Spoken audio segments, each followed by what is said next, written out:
আর মাত্র কয়েকটি মুহূর্ত, এরপরই সেই বহুল কাঙ্ক্ষিত বিপিএল ফাইনাল, যেখানে একে অপরের মুখোমুখি হবে Rajshahi warriors versus Chattogram royals. তানিন, বিপিএল ফাইনাল, দুই দলের খেলা, কোন দলে এগিয়ে আছে বলে মনে হয়?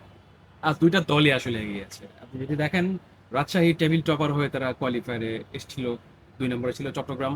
অ্যান্ড তারা কেউ কিন্তু কাউকে ছেড়ে কথা বলেনি। আপনি গ্রুপ রাউন্ডের কথা যদি বলেন কিংবা কোয়ালিফায়ারই বলেন, ফার্স্ট কোয়ালিফায়ারে চট্টগ্রাম কিন্তু জিতেছিল, খুবই লস স্কোরিং একটা ম্যাচ ছিল সেটা। চট্টগ্রাম খুবই দারুণভাবে চেস করে ফাইনালে উঠেছে। রাজশাহী আবার সেকেন্ড কোয়ালিফায়ারে হারিয়েছিল সিলেটকে। সো এই জার্নিটা সোফার বেশ ইন্টারেস্টিংই, স্পেশালি চিটাগংয়ের। এই টপিকে আমরা আসবো অবশ্যই। তবে দুই দলই সমানে সমান, আমি আসলে কাউকে পিছিয়ে রাখতে চাচ্ছি না। তবে যদি আমার কাছে প্রেডিকশন চান, আমি চট্টগ্রামকে এগিয়ে রাখবো এই জায়গাটাতে। রাইট, এই চট্টগ্রাম রয়্যালস দলটি নিয়ে অনেক নাটক হয়েছে এই প্রথম দিকের। রাইট। তাদের যে ফ্র্যাঞ্চাইজি ওনার ছিল, তারা কিন্তু একটা মোমেন্টে এই ফ্র্যাঞ্চাইজিটা মানে ফ্র্যাঞ্চাইজির ওনারশিপ থেকে সরে এসেছে। এরপর সেই দলটার দায়িত্ব নেয় বিসিবি। এরপরই বদলে যায় চট্টগ্রাম রয়্যালসের রং। তারা রাইট, রাইট। রীতিমতো এমন একটা দল হয়ে ওঠেন যারা সবারই ধরাছোঁয়ার বাইরে চলে যায়। সেই চট্টগ্রাম রয়্যালস নিয়ে কি বলবেন? এদের জার্নিটা আসলে মানে ফ্যাসিনেটিং। টুর্নামেন্ট শুরুর একদিন আগে তারা জানতেন না যে কে তাদের ওনার, কারা তাদের পেমেন্ট দিবেন। তো সবকিছু মিলে খুবই গোলার একটা পরিস্থিতি ছিল। ক্রিকেটাররা আসলে টেনশনে করে গিয়েছিলেন যে কি হবে না হবে, টুর্নামেন্ট খেলবো কিনা, আমাদের ওনারশিপ কে টেক ওভার করবে। সেখানটা তাদের বিসিবি টেক ওভার করলো, যেহেতু আগেই বলেছিল যে কোনো দল যদি শেষ পর্যন্ত ফিনান্সিয়ালি এরকম একটা হ্যাসেলের মধ্যে যায়, সেক্ষেত্রে বিসিবি টেক ওভার করবে। এবং সেটার পরই আসলে যে আহ, জাদুর ছোঁয়া যেন লাগলো বিসিবি টেক ওভার করার পর।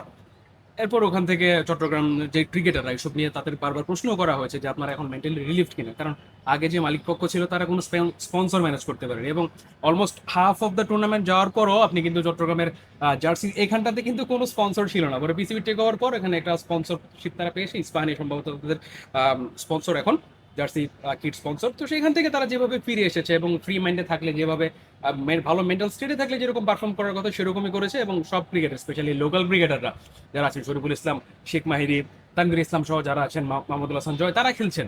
তারা বেশ একদম মনের আনন্দেই খেলছেন এবং বোঝা যাচ্ছে যে তারা আসলে খেলাটা এনজয় করছেন। আর পারফরমেন্সের কথা যদি বলেন, শেখ মাহিদি আমার মনে হয় যে টুর্নামেন্ট যদি জিততে পারেন সেক্ষেত্রে প্লেয়ার অফ দ্য টুর্নামেন্ট হয়ে যেতে পারেন। আর শরীফুল তো টপ উইকেট টেকার। রাইট, আমি এই টপিকে আসলাম যে শেখ মেহেদীর কথা।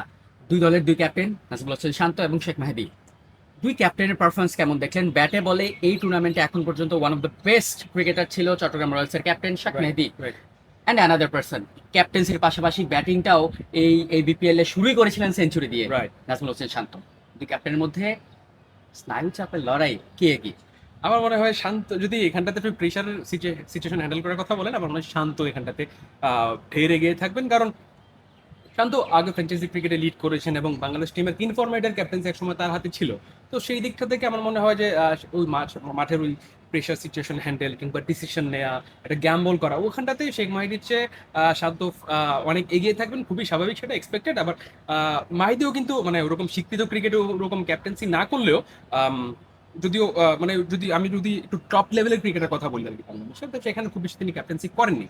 তবে শান্তর ক্যাপ্টেন্সি তিনি খেলেছেন ওখানটাতে। আর টিম নিয়ে সবচেয়ে পজিটিভ ব্যাপার যেটা মাহিদের জন্য, যে টিম নিয়ে বেশ একটা ভালো ছন্দে আছেন, ভালো একটা রান নিচ্ছেন। আর মোর ওভার ভালো একটা মেন্টাল স্টেটে আছেন। তো এখান থেকে ওইটাও ওকে তাকে অনেক বুস্ট আপ করবে এই জার্নিটাতে। তো আর আপনি যদি যে প্রশ্নটা করলেন সেটা থেকে যদি আমি এক কথায় বলতে, আমার মনে হয় যে শান্ত এখানটাতে ঢের এগিয়ে থাকবেন। রাইট, দুই দলই একটা যুদ্ধের লড়াই। অলরেডি কোয়ালিফায়ারে একবার মুখোমুখি হয়েছে, এরপর ফাইনালে আবারও মুখোমুখি হবে। কোয়ালিফায়ার্সের একে অপরের বিপক্ষে যখন মুখোমুখি হয়েছে নকআউটে, তখন মানে স্বভাবতই দুই দলই দুই দলের উইক পয়েন্ট, স্ট্রং পয়েন্ট সম্পর্কে বেশ ভালোভাবেই অ্যানালাইজ করেছে বলে আমাদের মনে হয়। দুই দল থেকে কি প্লেয়ারগুলো কারা হতে পারে এবং কারা ম্যাচে ইম্প্যাক্ট রাখতে পারে বলে মনে হয়? চট্টগ্রামের কথা যদি বলি, আমি এখান থেকে তাদের নামটা একটু আগে বললাম, আমি শরীফুল ইসলাম, শেখ মাহিদি এবং তানভীর ইসলাম। আমার মনে হয় যে এই লোকাল বোলারদের যে বাঞ্চটা আছে, তারা বড় ক্রিকেটে খেলেন, ন্যাশনাল টিমেও খেলেন, তারা কম বেশি একসাথে। তো এইখানটাতে এই তিনজনের উপর আপনি আলাদা করে চোখ রাখতে পারেন। আরো একজন কথা না বললেই না, তাদের যে নাম্বার 4-এ ব্যাট করেন Hasan Nawaz, he can bat aggressively. এবং আমরা দেখেছি পাকিস্তানের হয়ে তিনি খেলেছেন, পিএসএল এ খেলেছেন এবং লাস্ট ম্যাচ একটা ভালো নক ছিল তার। সো এই 3-4 জন আমার মনে হয় যে কি হবেন চট্টগ্রামের জন্য। এবং আমির জামালের কথা আপনি বলতে পারেন, লাস্ট ম্যাচটা খুব বেশি ভালো যায়নি, তবুও তিনি যেভাবে পারফর্ম করছিলেন ফর দ্য টুর্নামেন্ট, এই 4-5 জনের উপর আসলে নজর থাকবে। আর রাজশাহীর কথা যদি বলি, কেন উইলিয়ামসের ইনক্লুশনটা আসলে একদম paid off, fully paid off. সাথে জিমি নিশাম আছেন, মিরপুরের যে উইকেট যে টাইপের ট্রিকি উইকেট, ওখানটাতে আসলে তার ব্যাটিংয়ের প্রোফাইলটা এত ভালো খাপ খেয়ে যায়। তিনি যে টাইপের ব্যাটিং করেন, মানে টি-20তেও দেখা, মানে স্ট্রাইক রোটেট করে রানের চাকা সচল রাখা যায়। দলের পক্ষে দল কলাপস করলেও ওখান থেকে ভালোভাবে কামব্যাক করা যায়, সেটা উইলিয়ামসন দেখিয়েছেন। জিমি নিশামের সাথে লাস্ট ম্যাচে তার একটা বেশ জুটি হয়েছিল 77 রানে সম্ভবত। এই এই দুজনের জুটিটা বা এই দুজনের ইনক্লুশনটা অনেক এক্সপেক্টেড হতে পারে রাজশাহীর জন্য। আর পারফর্মারের কথা যদি বলি, রাজশাহীর বোলিং অ্যাটাক কিন্তু বেশ ভালো। রিপন মন্ডল আগের ম্যাচটা খেলেনি, তবে ডেথ ওভারে কিন্তু তিনি বেশ পরীক্ষিত, তার ইয়র্কার মারার এবিলিটি আছে। আর আরেকজনের কথা না বললেই না, বিনুরা ফার্নান্দো।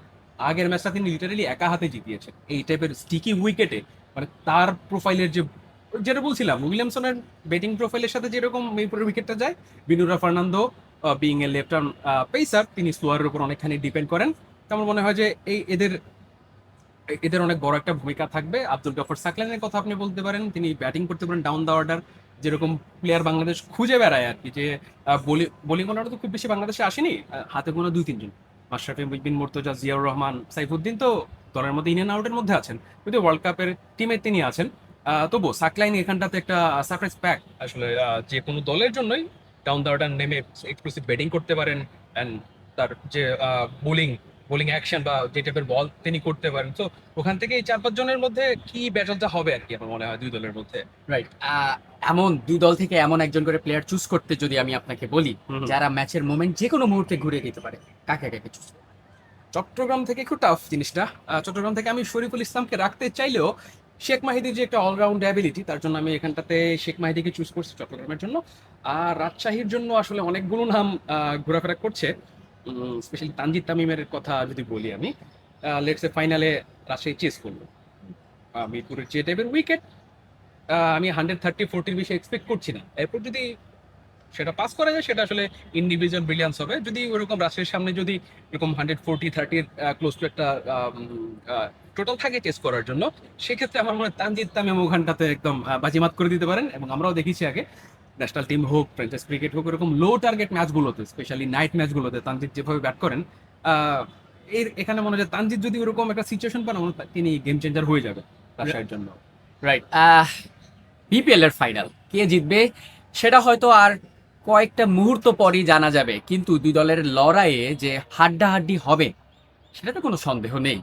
মিরপুর শেরেবাংলা জাতীয় ক্রিকেট স্টেডিয়াম থেকে মুস্তাফিজুর রহমান প্রান্ত, টাইমস অফ বাংলাদেশ।